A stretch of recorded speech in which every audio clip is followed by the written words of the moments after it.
രണ്ടാം ഘട്ടത്തിൽ വോട്ടെടുപ്പ് നടക്കുന്ന ശ്രീനഗർ ഉൾപ്പെടെയുള്ള കശ്മീർ താഴ്വരയിലെ മണ്ഡലങ്ങളിൽ ആർട്ടിക്കിൾ 370 തന്നെയാണ് പ്രധാന പ്രചാരണ വിഷയം. പ്രത്യേക അധികാരം റദ്ദാക്കി സമാധാനവും വികസനവും കൊണ്ടുവരാനായെന്ന് ബിജെപി അവകാശപ്പെടുമ്പോൾ ആർട്ടിക്കിൾ 370 തിരിച്ചു കൊണ്ടുവരുമെന്നാണ് നാഷണൽ കോൺഫറൻസ് PDP ഉൾപ്പെടെയുള്ളവരുടെ അവകാശവാദം.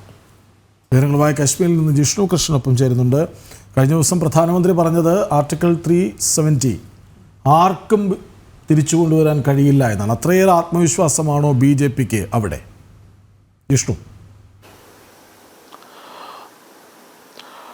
കൃഷ്ണാജി, തീർച്ചയായും ജമ്മു കാശ്മീരിൽ രണ്ടാം ഘട്ട വോട്ടെടുപ്പ് നടക്കുന്ന മണ്ഡലങ്ങൾ, പ്രത്യേകിച്ച് ശ്രീനഗറും പൂഞ്ചും ഉൾപ്പെടെയുള്ള കശ്മീർ താഴ്വരയിലെ മണ്ഡലങ്ങളിൽ ഏറ്റവും പ്രധാനപ്പെട്ട ചർച്ചാ വിഷയം, തെരഞ്ഞെടുപ്പിലെ പ്രധാനപ്പെട്ട ചർച്ചാ വിഷയം ആർട്ടിക്കിൾ 370 തന്നെയാണ്. കഴിഞ്ഞ ദിവസം പ്രധാനമന്ത്രി നരേന്ദ്രമോദി ചൂണ്ടിക്കാട്ടിയതുപോലെ, അല്ലെങ്കിൽ BJP നേതൃത്വം പ്രചാരണ പ്രവർത്തനത്തിന്റെ കുന്തമുന എന്നുള്ളത് കഴിഞ്ഞ ഒരു 5 വർഷത്തിനുള്ളിൽ ആർട്ടിക്കിൾ 370 റദ്ദാക്കിയതിനു ശേഷം കശ്മീർ താഴ്വരയിൽ കൊണ്ടുവന്നിട്ടുള്ള മാറ്റങ്ങൾ, ജനങ്ങൾക്ക് സമാധാനപരമായി ജീവിക്കാനുള്ള സാഹചര്യം, വികസന പ്രവർത്തനങ്ങൾ, ഇവ ചൂണ്ടിക്കാട്ടിക്കൊണ്ടും ഇവ ചർച്ച ചെയ്തുകൊണ്ടുമാണ് BJPയുടെ പ്രചാരണ പ്രവർത്തനങ്ങൾ മുൻപോട്ട് പോകുന്നത്. അതേസമയം നാഷണൽ കോൺഫറൻസും കോൺഗ്രസ് സഖ്യവും കൂടാതെ PDPയും അവാമി ഇത്തിഹാദ് പാർട്ടി ഉൾപ്പെടെ ജമാഅത്തെ ഇസ്ലാമിയുടെയും ഉൾപ്പെടെ പിന്തുണയിൽ മത്സരിക്കുന്ന സ്വതന്ത്രരുമെല്ലാം അവകാശപ്പെടുന്നതും അവർ കശ്മീരിലെ ജനതയ്ക്ക് മുൻപിലേക്ക് വെക്കുന്നതും ആർട്ടിക്കിൾ 370 വീണ്ടും തിരിച്ചു കൊണ്ടുവരും, കശ്മീരിന്റെ പ്രത്യേക അധികാരം വീണ്ടും തിരിച്ചു കൊണ്ടുവരുമെന്ന വലിയ വാദം, അവകാശവാദം നാഷണൽ കോൺഫറൻസും PDPയും ഉൾപ്പെടെയുള്ള പാർട്ടികൾ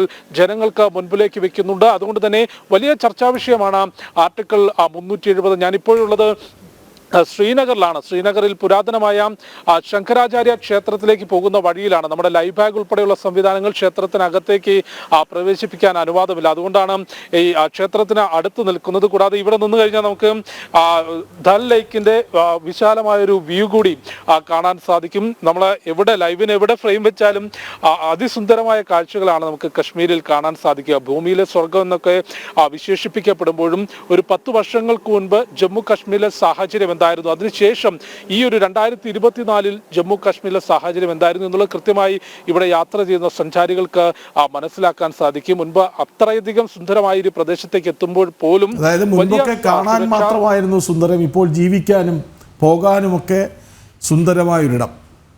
കൃഷ്ണാജി, തീർച്ചയായും അത്രയധികം ഒരു മാറ്റം കശ്മീരിൽ കൊണ്ടുവരാൻ സാധിച്ചിട്ടുണ്ട് എന്നുള്ളത് വളരെ വ്യക്തമാണ്. കാരണം ഞാൻ ജമ്മു കാശ്മീരിൽ 3 വർഷം മുമ്പ് യാത്ര ചെയ്ത ഒരാളാണ്. ഇപ്പോൾ 3 വർഷത്തിന് ശേഷം 2024 വീണ്ടും എത്തുന്നു. അതുകൊണ്ട് തന്നെ മാറ്റം എത്രത്തോളം വന്നിട്ടുണ്ട്, ഇവിടുത്തെ ജനങ്ങൾക്ക് എത്രത്തോളം സമാധാനപരമായി സുരക്ഷയോടുകൂടി ജീവിക്കാൻ സാധിക്കുന്നുണ്ട് എന്നുള്ളത് ഇവിടുത്തെ ജനങ്ങൾ തന്നെ തിരിച്ചറിഞ്ഞിട്ടുണ്ട്. കൂടാതെ കഴിഞ്ഞ ദിവസങ്ങളിൽ നമ്മൾ ഇവിടെയുള്ള ആളുകളുമായി സംസാരിക്കുമ്പോൾ ജനപ്രതിനിധികൾ കാൻഡിഡേറ്റ്സുമായിട്ടും ഒപ്പം ഇവിടുത്തെ പൊതുജനങ്ങളുമായി എല്ലാം സംസാരിക്കുമ്പോൾ രാഷ്ട്രീയം എന്തുമാകട്ടെ കശ്മീരിൽ മാറ്റം വന്നിട്ടുണ്ട് എന്നുള്ളത് ഇവിടെയുള്ള എല്ലാവരും തന്നെ സമ്മതിക്കുന്ന കാര്യമാണ്.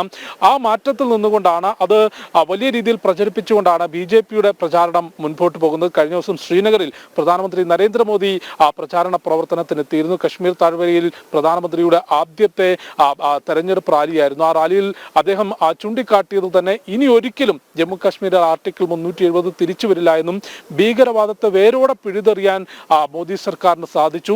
കശ്മീരിന്റെ സുസ്ഥിരമായ വികസനം മോദിയുടെ ഉറപ്പാണ് എന്ന വാഗ്ദാനമാണ് കശ്മീർ ജനതയ്ക്ക് കഴിഞ്ഞ ദിവസം പ്രധാനമന്ത്രി നരേന്ദ്രമോദി നൽകിയത്. ഒപ്പം തന്നെ നാഷണൽ കോൺഫറൻസിന്റെ ഭാഗത്തുനിന്ന്, നാഷണൽ കോൺഫറൻസും കോൺഗ്രസും ഉൾപ്പെടുന്ന സഖ്യത്തിന്റെ ഭാഗത്തുനിന്നും PDPയുടെ ഭാഗത്തുനിന്നും ശക്തമായ പ്രചാരണം നടക്കുന്നുണ്ട്. അതിൽ എടുത്തു പറയേണ്ടത് ജനപങ്കാളിത്തം തന്നെയാണ്. മുൻപ് 2014 നിയമസഭാ തെരഞ്ഞെടുപ്പ് നടന്നത്. അതിനുശേഷം ലോക്സഭാ തെരഞ്ഞെടുപ്പ് നടന്നു. അതിനിടയിൽ ഒരു തദ്ദേശ സ്ഥാപനങ്ങളിലേക്ക്, ഡിസ്ട്രിക്ട് ഡെവലപ്മെന്റ് കോർപ്പറേഷൻ കൗൺസിലിലേക്കുള്ള തെരഞ്ഞെടുപ്പ് നടന്നു. ഈ തെരഞ്ഞെടുപ്പുകളിലെല്ലാം പ്രചാരണം നടന്നിരുന്നുവെങ്കിൽ പോലും അത് രാഷ്ട്രീയ നേതാക്കൾ വലിയ കനത്ത സുരക്ഷാ വലയത്തിൽ നിന്നുകൊണ്ടായിരുന്നു പ്രചരണം നയിച്ചതെങ്കിൽ ഇന്ന് കശ്മീരിന്റെ ജനങ്ങൾ പങ്കെടുത്തുകൊണ്ട് പൊതുജന പങ്കാളിത്തം കൂടുതലായിക്കൊണ്ടുള്ള തെരഞ്ഞെടുപ്പ് പ്രചാരണ പ്രവർത്തനങ്ങളും ഒപ്പം തെരഞ്ഞെടുപ്പ് നടപടികളും ഒന്നാം ഘട്ടത്തിൽ 61.11% മികച്ച പോളിംഗ് ആണ് ജമ്മു കാശ്മീരിൽ രേഖപ്പെടുത്തിയിരുന്നത്. അത്തരത്തിൽ പൊതുജന പങ്കാളിത്തത്തോടുകൂടി തെരഞ്ഞെടുപ്പ് പ്രചാരണങ്ങൾ നടക്കുന്നു.